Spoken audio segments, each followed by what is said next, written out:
Math study में आपका स्वागत है। आज हम लोग समास के बारे में जानेंगे।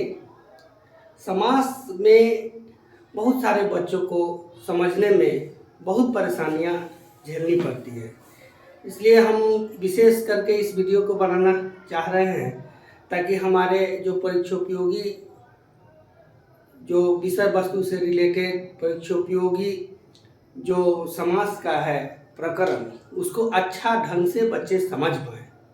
इसलिए हमने समास पर यह वीडियो बना रहे हैं।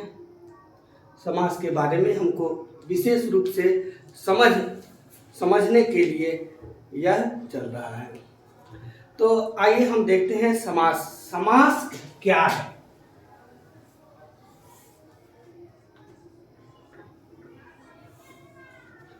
समास का अर्थ होता है संक्षिप्त। समास का अर्थ होता है संक्षेप भी कह सकते हैं इसको। समास का अर्थ संक्षेप या संक्षिप्त भी कह सकते हैं। समास यह पदों का मेल है। समास में दो या दो से अधिक पद मिलते हैं और उसको एक पद में बनाते हैं। दो या दो से अधिक पद मिलकर एक पद बनाते हैं, उसी को हम समास कहते हैं। तो दो या दो से अधिक पद का मिलना और एक पद का निर्माण करना, यही संक्षिप्त रूप ही समास कहलाता है। जैसे देख लीजिए,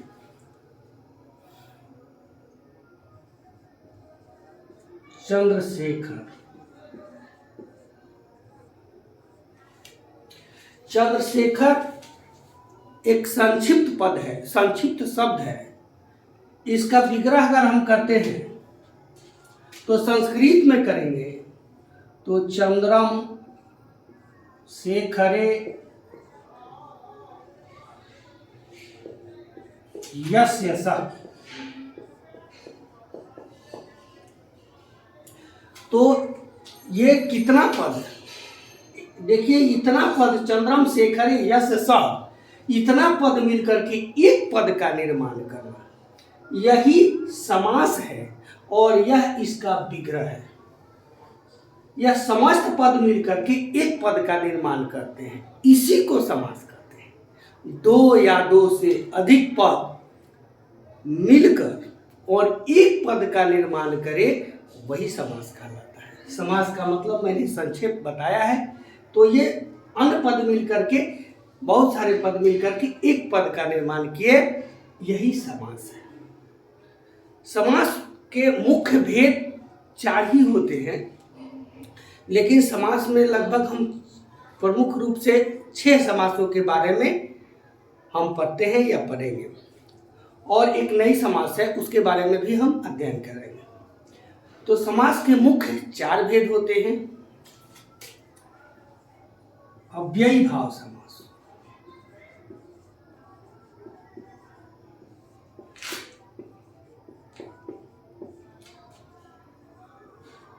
तत्पुरुष समास,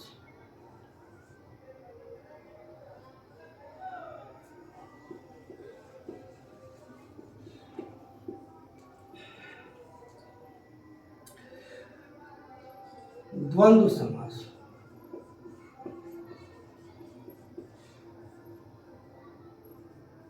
बहुव्रीहि समास।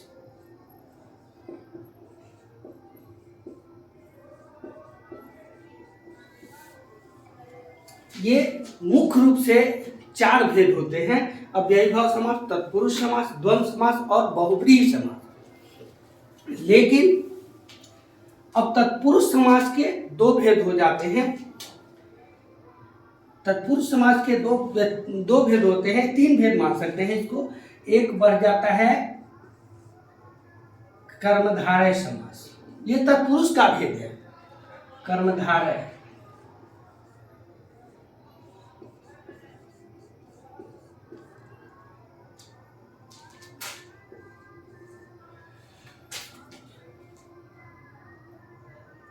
द्विगु समास,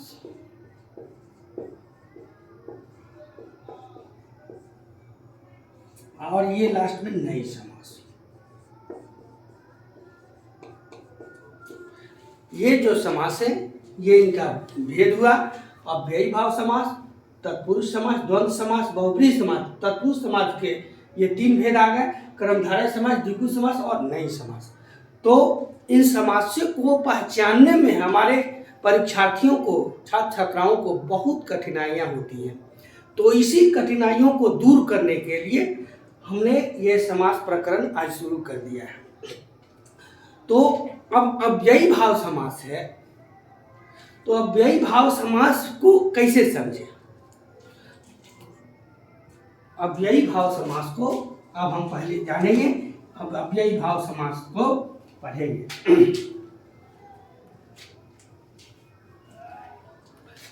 अव्ययी भाव समास में नाम से ही स्पष्ट हो रहा है, नाम से ही स्पष्ट हो गया। अव्ययी यानी अव्यय का मेल, इसके पहले पद की प्रधानता होती है और पहला पद अव्यय होता है और दूसरा पद संज्ञा होता है।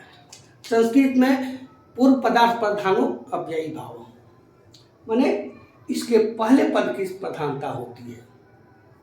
समास का मतलब ही होता है संक्षेप, और ये इसका पहला पद, दूसरा पद, इसकी गिनती होती है। किसकी प्रधानता होती है इसके बारे में हम जानते हैं, समझते हैं कि कौन प्रधान होता है, और उसकी प्रधानता के अनुसार ही उसका हम पहचान करते हैं और उसका विग्रह में भी हमारे लिए सहायक होता है।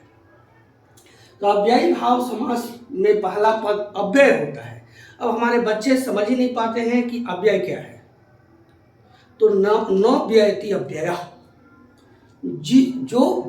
जिसका रूप किसी भी पुरुष वचन विभक्तियों के अनुसार बदलता नहीं है, जिसका रूप कभी नहीं बदलता है।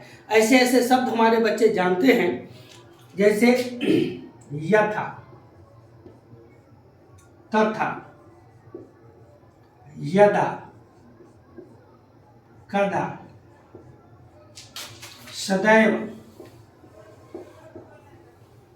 तथापि, यद्यपि।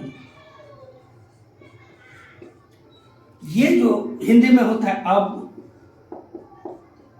या हिंदी में ये भी रहता है तब, कब, हमेशा,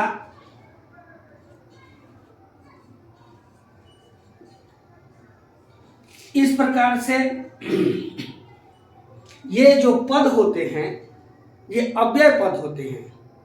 इनका रूप कभी बदलता नहीं है, ये ज्यों का त्यों रहते हैं। चाहे कोई भी परिस्थिति हो, कोई भी वचन हो, कोई भी पुरुष हो, कोई भी लकार हो, या किसी भी अवस्था में इसका रूप कभी बदलता नहीं है। इसी को हम अव्यय शब्द कहते हैं।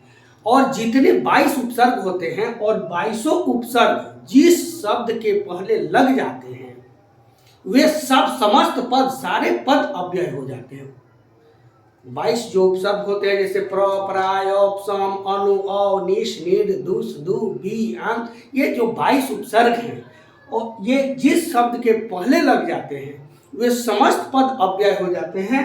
और जहाँ ये अव्यय के पद पहले अगर दिखे, यदि शब्द के पहले अगर अव्यय के जिसका रूप कभी न बदले वैसे अगर पद मिले, शब्द मिले, तो हमारे बच्चों को आसानी से समझ जाना होगा कि यह जो शब्द है यह अव्ययी भाव समास है। यदि फिर से हम एक बार आपको बताना चाहेंगे कि हम देखेंगे कि जो 22 उपसर्ग होते हैं, या यदा, यथा, तथा, यदा, कदा, सदैव, कब, तथापि, यद्यपि, हमेशा, सहसा, ये सब जो पद हैं यदि अगर पहले आते हैं ये अव्यय शब्द कहे जाते हैं। या जो 22 उपसर्ग वाले पद पहले आते हैं तो वो अव्यय हो जाते हैं। तो जिस शब्द के पहला पद, जिस शब्द का पहला पद यदि अव्यय हो और दूसरा पद संज्ञा हो तो वह अव्ययी भाव समास है। तो हमारे बच्चों को समझ जाना होगा कि यह अव्ययी भाव समास है। जैसे हम उदाहरण के लिए अब देखते हैं,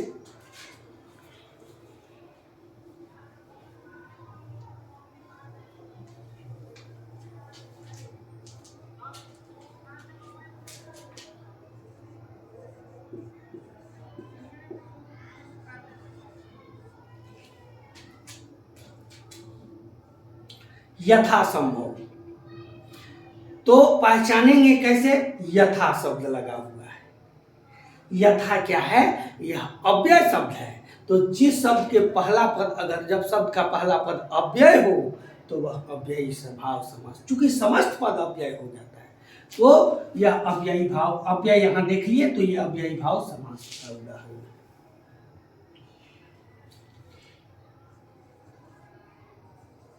निर्धन। निर्धन कौन होता है? ये यहां लगा है नीर, नीर उपसर्ग लगा है, ये नीर उपसर्ग है।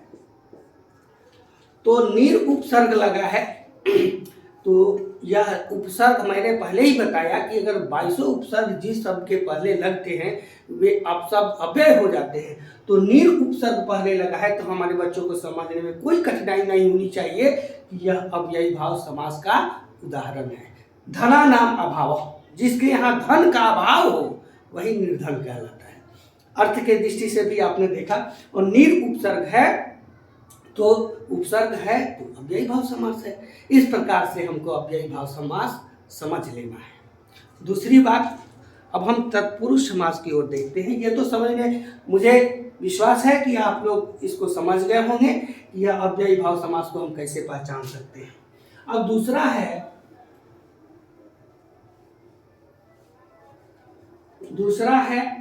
तत्पुरुष समास। तत्पुरुष समास को अब हम कैसे पहचानेंगे, कैसे जानेंगे, इसके लिए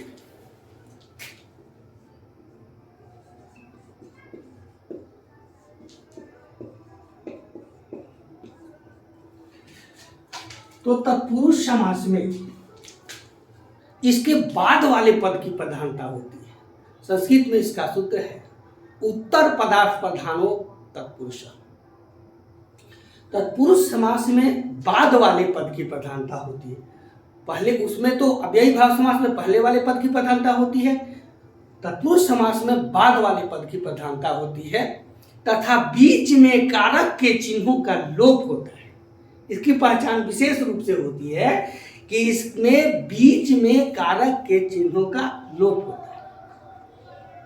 कारक का जो चिन्ह है, कर्ता ने, कर्म को करण से, ये सारी जो विभक्तियां हैं, ये कारक के जो भेद हैं और इसका जो इसकी जो विभक्ति है उसका इसमें लोप रहता है। जैसे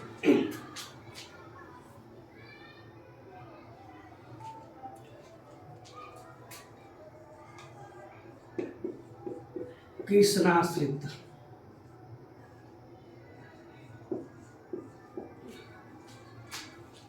ये कृष्णाश्रित है में कृष्ण के आश्रित, इसमें कृष्ण के आश्रित, संस्कृत में कृष्णम आश्रितम माने कृष्ण के आश्रित, ये द्वितीय जो तत्पुरुष है।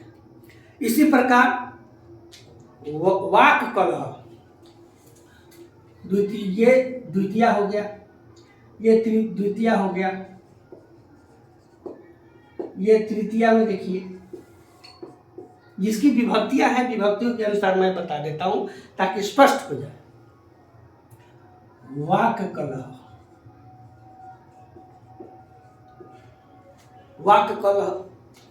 वाक कलह का मतलब हुआ कि वाणी से कलह। संस्कृत में इसको कहते हैं वाचा कलह।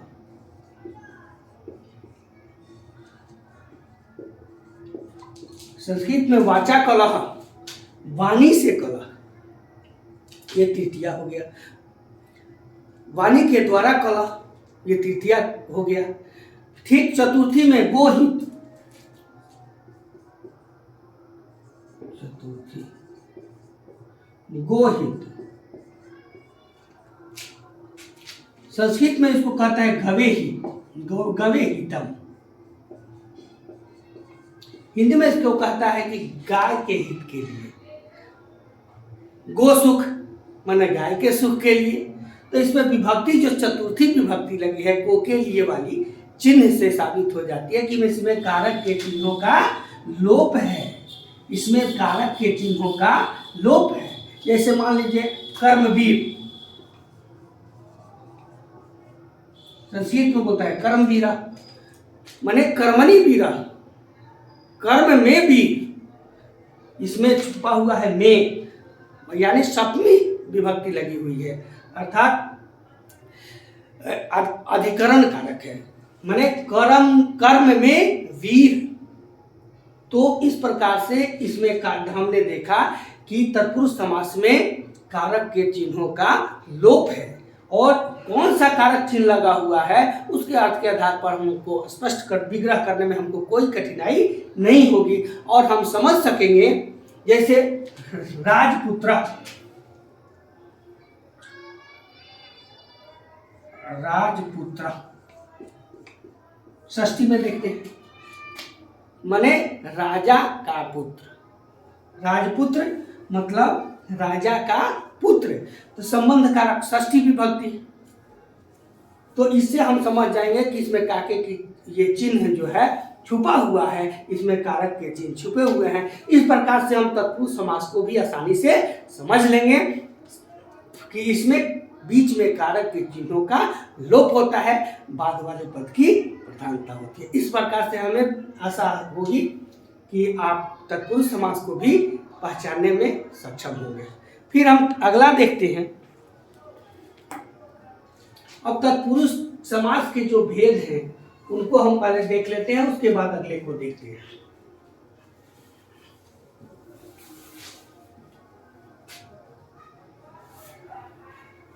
तत्पुरुष समास के बाद उनका भेद है कर्मधारय समास। कर्मधारय समास को हम देखते हैं।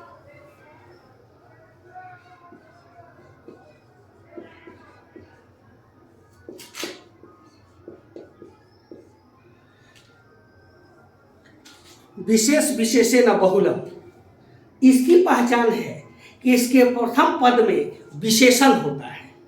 पहला पद विशेष और विशेषण से युक्त होता है, अर्थात विशेषण इसका पहला पद ही होता है। तो इसके पहले पद की पहचान हम विशेषण से करेंगे। जैसे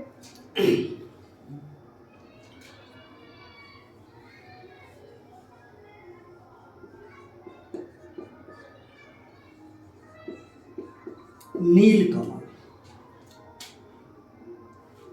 नीलकमल इसका अर्थ हुआ कि नीला कमल, कमल नीला। तो पहला अक्षर देखिए इसमें विशेषण हो, यदि पहला पद विशेषण है तो हम समझ जाएंगे कि यह कर्मधारय समास है। तो नीला कमल अर्थ हुआ नीला कमल। संस्कृत में इसको नीलम कमलम माने अर्थ हुआ नीला कमल। जैसे कृष्ण सर,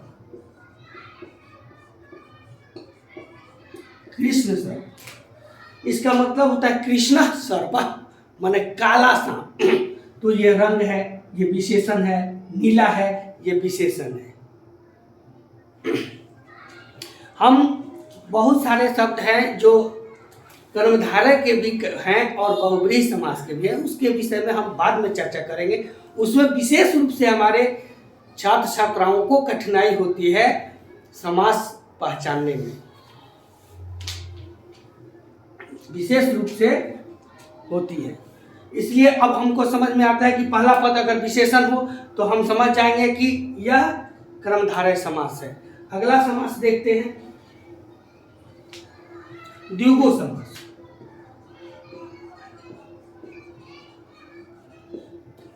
इसके पहला पद संख्या के पद होते हैं, संख्या यानी गिनती के पद। इसके प्रथम पद में संख्या का पद होता है। तो पहचान लेंगे कि यदि संख्या का पद हो, पहला पद जो हो संख्या का हो, तो उसको हम द्विगु समास कहते हैं। जैसे त्रिभुवन, त्रिचतुर्भुज, त्रिफला, ये सारे शब्द तो इसका क्या होता है विग्रह? त्रिभुवन, त्रयाणाम भुवनानाम समाहार संस्कृत में होता है, हिंदी में होता है तीन भुवनों का समाहार। तो जो पहला पद अगर संख्या का हो तो आसानी से समझ लेंगे कि वह द्विगु समास है। अगला पद हम देखते हैं, अगला समास देखते हैं।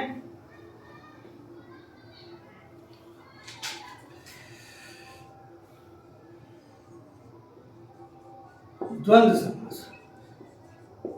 द्वंद्व समास में संस्कृत में होता है चार्थे द्वंद्व, चौ अर्थे द्वंद्व। इसमें और छुपा रहता है, और शब्द छुपे रहते हैं, इसको हम आसानी से पहचान जाते हैं। संस्कृत में होता है पीतरौ, तो हो गया क्या, माता माता च पिता च, तो मैं इसमें च छुपा रहता है। माता पिता, भाई बहन, चाचा चाची, नाना नानी, काका काकी, जितने भी काका और काकी, नाना और नानी, और सब छिपा रहता है। इसको आसानी से हम समझ सकते हैं। जिसमें और छुपा हो या बीच में डैश हो तो हम उसको आसानी से समझ जाएंगे कि वह द्वंद्व समास है। दाल भात, ये सब द्वंद्व समास है। फिर हम अगला देखते हैं बहुब्रीहि समास।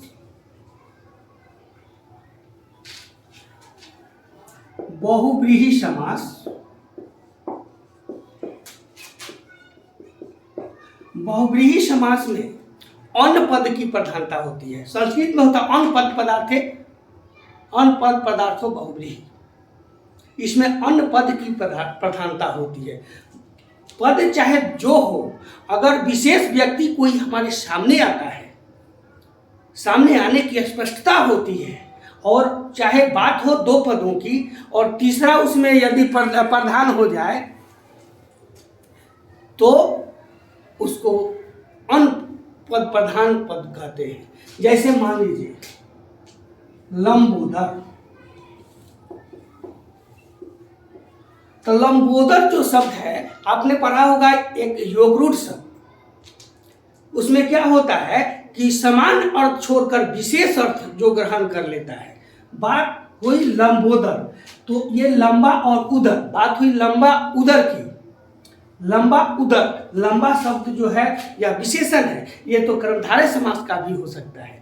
लेकिन अगर अन पद की प्रधानता में जब बात आएगी कि लंबा है उदर जिसका, अब किसका उदर पेट लंबा है, तो गणेश जी का, तो इस प्रकार से यह हो गया बहुब्रीहि समास।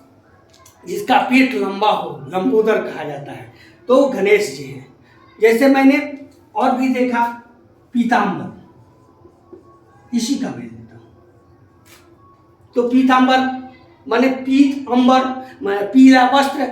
ये दो बात हुई, पीले की और वस्त्र की। लेकिन विशेष व्यक्ति कोई सामने, लंबोदर माने गणेश, और पीताम्बर का मतलब होता है पीला है वस्त्र जिनके, पीला है वस्त्र जिनके। तो किसका पीला वस्त्र होता है, विष्णु भगवान का।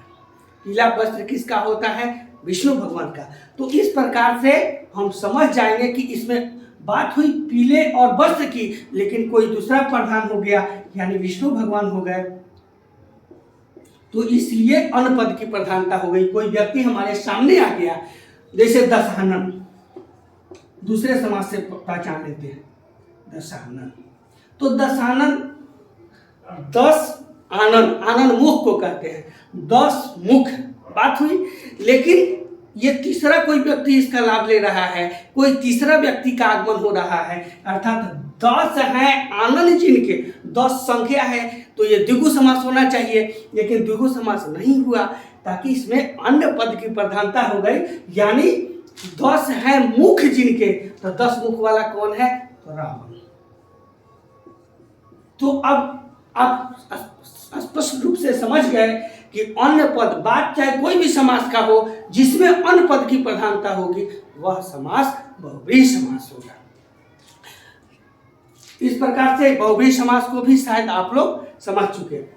अब हम नई समास, नई समास में कोई विशेष कुछ नहीं होता है, केवल अ का न हो जाता है, नकारात्मक बातें होती हैं, केवल अ का न हो जाता है। जैसे कि नई समास, अ का न हो जाता है, जैसे अज्ञान, तो अ का न ज्ञान। असत्य मतलब न सत्य, तो अ का केवल न हो जाता है निषेधवाचक, निषेध वाची शब्दों के युग में नई समास हो जाता है। इस प्रकार से नई समास भी समाप्त हो गया। तो इस तरह से समास को आप लोग पहचान गए होंगे। लेकिन अब इतना पढ़ने के बावजूद भी अगर कोई समझ में त्रुटि रह जाए तो आपको इस सूत्र के द्वारा, इस दोहावली के द्वारा आप समास को आसानी से समझ सकेंगे। द्वंद्व में और छुपे, द्विगु में पहले गणना पद आवत है, बीच में कारक चिन्ह छुपे, तत्पुरुष समास कहावत है। अव्ययी अपना अव्यय से बहुव्रीहि में अन्न प्रधानत है, जाके आगे विशेषण हो कर्मधारय नाम बतावत है। कर्मधारय नाम बतावत है। इस प्रकार से हमने समासों के बारे में आज जाना। धन्यवाद।